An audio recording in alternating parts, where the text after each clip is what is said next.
In this video, I want to talk about the importance of making sure you get the engine timed up on top dead center before you remove a cylinder head. And this is primarily if you're going to change the head gasket. If you're going to completely take the engine apart, it's not going to make any difference. But if your goal is just to change the head gasket, you're going to pull the head off, you need to make sure that you get the engine timed properly before you pull the head, or you're going to have a huge problem on these diesel engines. Now, on some gas engines, it may not be such a big problem, but I'm going to explain in this video why it's so important on a diesel.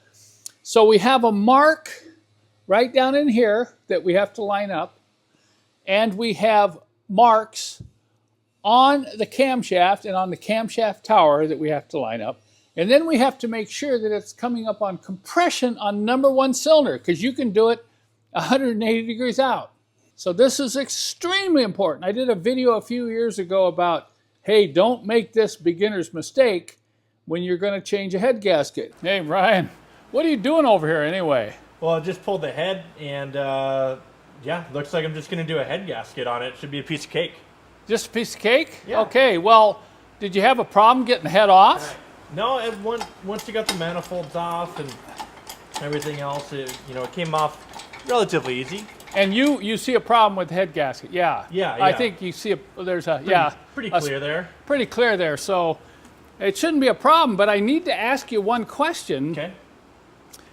I don't mean to pry or to tell you how to do the job, but did you happen to put the engine up on top dead center and line up the timing marks before you pull the head? No. No? You didn't do that? Was I supposed to? Is that important? I'm going to harp on this again. If you're going to pull the head to do any head maintenance or to replace head gasket, you have to set the engine up right before you do it. Now, you have to be able to turn the engine over to do this. You always turn the engine over clockwise, looking from the front of the engine. I've removed the fuel injectors, so you're going to see here that the engine is turning over very easily. Now, right down here is a pointer.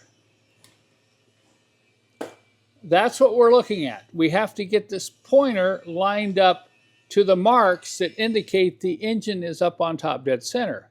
So watch as I rotate this through. Sometimes you have to clean this counterbalance because it has the marks on it. Now here are the marks. Okay. Yeah, see how dirty this is? This pin is what you're looking for. But I'm going to take a minute, go off camera here, and we're going to clean this. That's a lot better, isn't it? Now you can clearly see the numbers. You can see 30.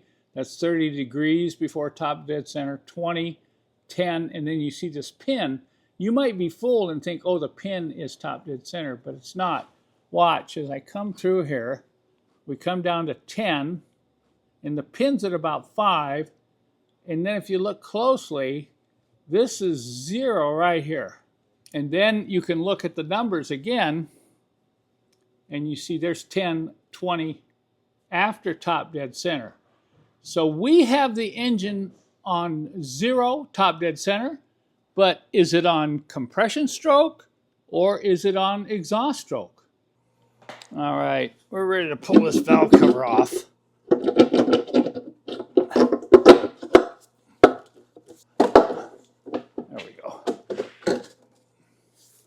All right, let's take a look at the timing marks. They reside right over here. And if you look, there's a mark right in there.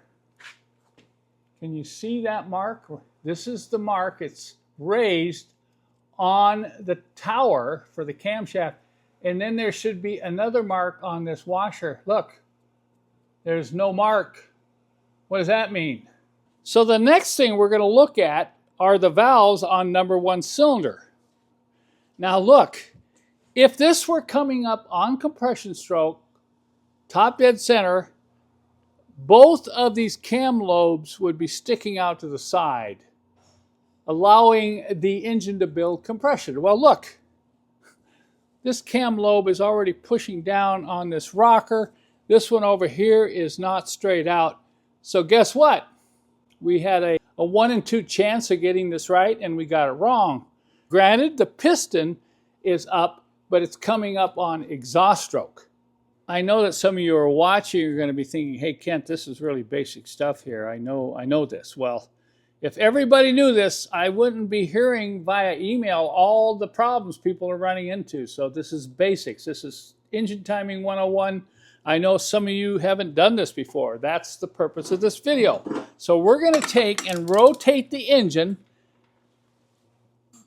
until we get it back up on 0. Okay, keep an eye on it. We're going to come up here, right there, 0. Notice the cam lobes. You see, this one is straight up, this one is straight out. So obviously both of these valves are closed. That's a good sign. Now let's come in and check the mark. Here's that raised mark on the tower. And look at the notch in the washer. Those are lined up. This is great. This means the chain on this engine hasn't stretched that much. So now we are on number 1, top dead center, on compression stroke with the engine timed. Next, I'm going to explain why it's so important that you do this with the diesel engine. You're looking at the fuel injection pump. It also has to be timed. The only problem is there are no external marks on the ejection pump that will show you that it's timed properly. So guess what? You take the head off. You take this head off here. You do not set this up. You go back. You can get the cam lined up with those marks. You usually have to take out the rockers while you turn the engine over so the valves don't hit the piston. But eventually you can get the camshaft marks lined up with the marks on the balancer, but you're not going to know what in the world is going on in here on the timing of the injection pump. So if this happens, you have to remove the injection pump from the engine. You have to set the marks up on the pump, which are internal in the front here, and then you have to reinstall the injection pump. Then you have to retime the injection pump. Understand why I say it's so important, particularly on these diesels, but it's also very important on any engine. Before you remove the head for service or repair, get the engine timed properly.